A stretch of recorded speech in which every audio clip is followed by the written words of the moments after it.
Halo teman-teman, gimana kabarnya? Semoga baik-baik saja ya. Oke, kita lanjut lagi ya cerita kita ke part 17. Setelah Hilda memerintahkan God Warrior lain pada part sebelumnya, adegan berpindah ke Seiya dan kawan-kawan yang memutuskan untuk berpencar demi menghemat waktu mereka. Karena ya sekarang kan tujuan mereka itu harus mengambil Sapphire Odin dulu kan, baru ke istananya si Hilda ini. Sementara itu di sisi lain, Athena terus berusaha untuk menahan semua balok es yang ada di sana. Lalu Kiki mengajak Freya untuk pergi ke tempat yang lebih aman. Namun Freya nggak mau karena ingin menemani Athena yang sedang berjuang. Lalu melalui telepati, Athena memberitahu Kiki kalau ia nggak apa-apa dan meminta mereka untuk pergi saja. Pesan itu pun kemudian Kiki sampaikan kepada Freya. Namun Freya tetap kekeh nggak mau, yang akhirnya Athena membiarkan mereka di sana saja. ここに残ります。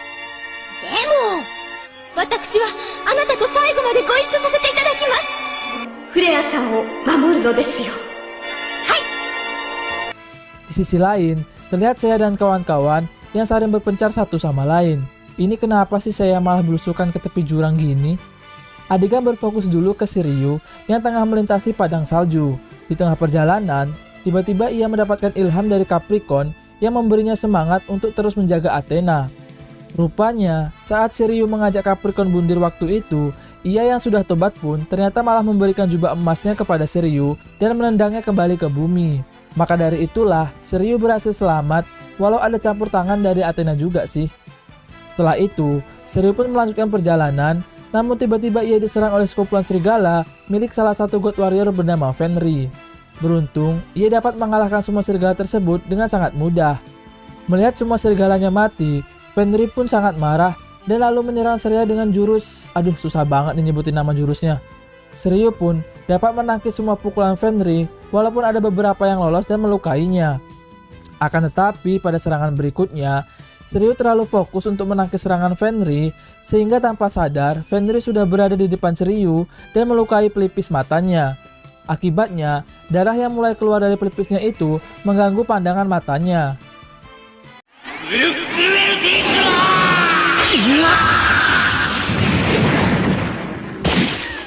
Kemudian, Shiryu menggunakan lagi mata batinnya sama seperti saat melawan Sen Perak pada part yang lalu. Akan tetapi, Shiryu agak kesulitan karena Fenrir yang menggunakan serigalanya untuk menyerang Shiryu juga. Beruntung, Shiryu berhasil membaca serangan dari Fenrir dan serigalanya, namun sayang jurus Rozam Shoryuhan-nya masih meleset.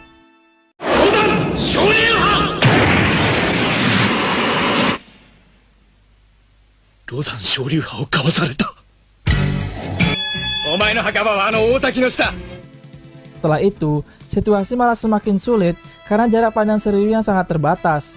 Alhasil, Shiryu hanya jadi bulan-bulanan dari si Fenrir ini. Bahkan sempat membuatnya terkapar gak berdaya. Kemudian Fenrir pun menginjak-injak Shiryu hingga darah mulai bercucuran dari tubuhnya Shiryu. Namun berkat bantuan dari Athena dan juga ilham dari Capricorn, Shiryu pun berhasil keluar dari situasi sulit tersebut. Lalu Shiryu mengatakan kalau ia mau mengambil Sapphire Odin milik Fenrir untuk menyelamatkan Hilda.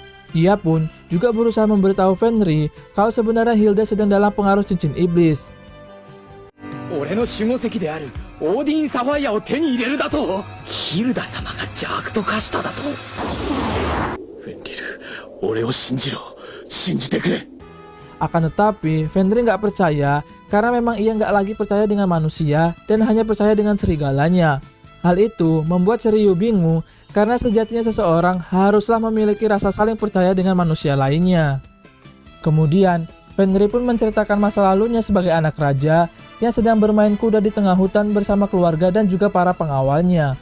Tiba-tiba, datang seorang beruang yang menyerang ibunya hingga meninggoy. Bahkan, ayahnya yang berusaha menolong pun malah ikut meninggal juga. Mirisnya, para pegawai bukannya menolong, malah kabur meninggalkan Fenrir kecil. Bangsat. Akan tetapi, tiba-tiba datang sekumpulan serigala yang menolong Fenrir kecil.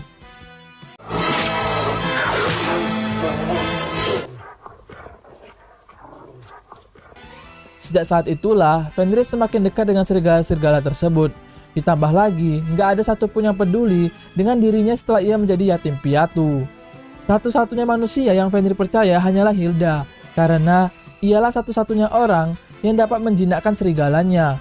Ditambah lagi, Hilda telah menjadikannya sebagai salah satu God Warrior dan akan mengabulkan semua keinginannya apabila mau ikut untuk membunuh Athena.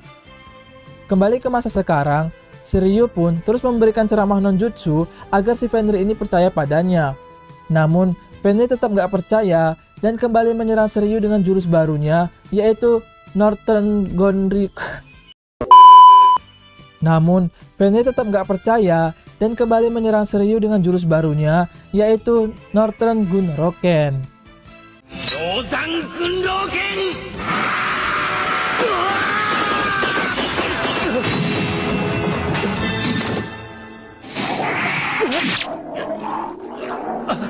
Setelah menerima serangan itu, Shiryu pun kemudian malah digigiti oleh serigalanya Fenrir. Beruntung, Athena lalu membantu Shiryu dengan aura kosmonya, sampai-sampai membuat serigalanya menjadi jinak, sama halnya seperti yang dilakukan oleh Hilda. Kemudian, mereka pun akhirnya bisa bertarung fight to fight. Akan tetapi, jurus Rozam Soryuha milik Shiryu masih kalah dengan jurus yang susah banget untuk disebutin milik Fenrir. Bahkan, sampai-sampai membuat Shiryu terpental jauh. Akan tetapi, setelah serangan tersebut, Shiryu seperti sudah mengetahui pola dan juga arah serangan dari si Fenrir ini. Sehingga pada serangan-serangan berikutnya, Shiryu mampu untuk menghindar, bahkan ialah yang beberapa kali berhasil memukul si Fenrir ini.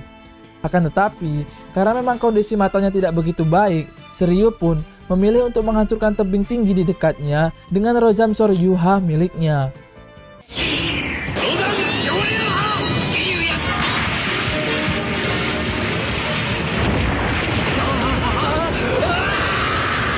Alhasil, mereka berdua pun digulung oleh ombak es batu yang datang dengan begitu cepat. Walaupun begitu, Shiryu berhasil selamat, namun tidak dengan Fenrir yang harus meninggoy dunia. Akhirnya, Shiryu pun mendapatkan Sapphire Odin milik si Fenrir ini. Akan tetapi, saat Shiryu akan pergi, tiba-tiba ia diserang oleh serigala milik Fenrir hingga jatuh ke dalam jurang. Ia paling serigala tersebut nggak terima ya kalau tuannya mati dibuat Shiryu. Adegan kemudian berpindah ke Hyuga yang dihadang oleh God Warrior lain bernama Hagen.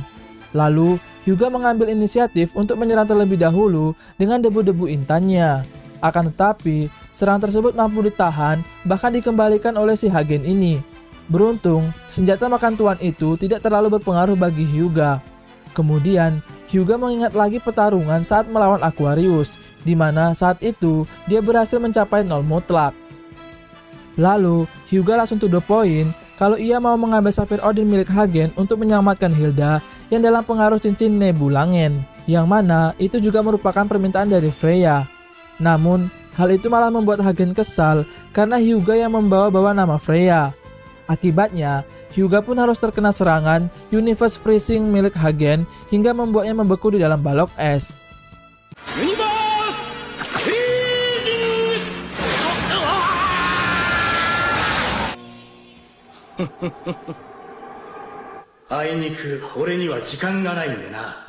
Akan tetapi, Hyuga mampu keluar dengan mudah karena ya udah pengalaman bos disegel kayak gitu. Setelah itu, Hyuga pun memberitahu bahwa saat pertama kali ia datang ke Asgard dan berusaha menyelinap ke istana Asgard, ia malah ketahuan dan kemudian dimasukkan ke dalam penjara. Tak hanya itu, ia pun juga terus-terusan disiksa oleh si Thor hingga babak belur. Dan ternyata, yang menyelamatkan Hyuga adalah Freya karena tahu kalau Hyuga adalah sen dari Yunani. Ia pun meminta Hyuga agar mau membantunya untuk menyelamatkan kakaknya yang mulai berubah aneh.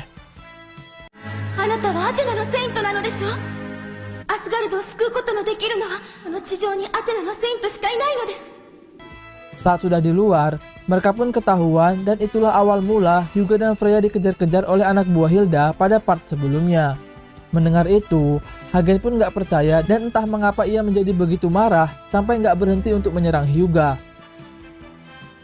Lalu, diperlihatkan masa lalu Hagen yang ternyata sudah sejak kecil berteman dengan Freya, atau mungkin sudah naksir lah gitu dari kecil, mungkin ya.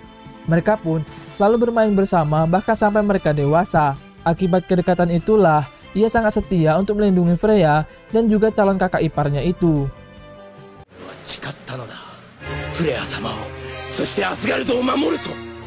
Kembali ke masa sekarang, setelah mereka beradu serangan, tiba-tiba Hagen kabur gitu aja ke dalam goa. Mau nggak mau, Hyuga pun harus mengikutinya karena ya dia kan ngincar Saphir Odin kan. Saat di dalam, rupanya itu adalah tempat latihan Hagen yang memiliki lava panas satu-satunya di Asgard. Ia bentuknya mirip-mirip kayak dalam gunung berapi lah gitu. Tak lama berselang, Hyuga pun akhirnya bertemu dengan Hagen. Namun tiba-tiba saja, Hagen langsung menyerang Hyuga dengan lava panas di sana hingga membuat Hyuga terbakar. Hal itu sampai dirasakan oleh Kiki, yang mana ia kemudian memberitahu Freya kalau Hyuga sedang terkena lava panas. Mendengar itu, Freya pun ternyata tahu kalau Hyuga pasti melawan teman masa kecilnya Hagen. Lantas, ia pun segera menyusul Hyuga ke tempat tersebut.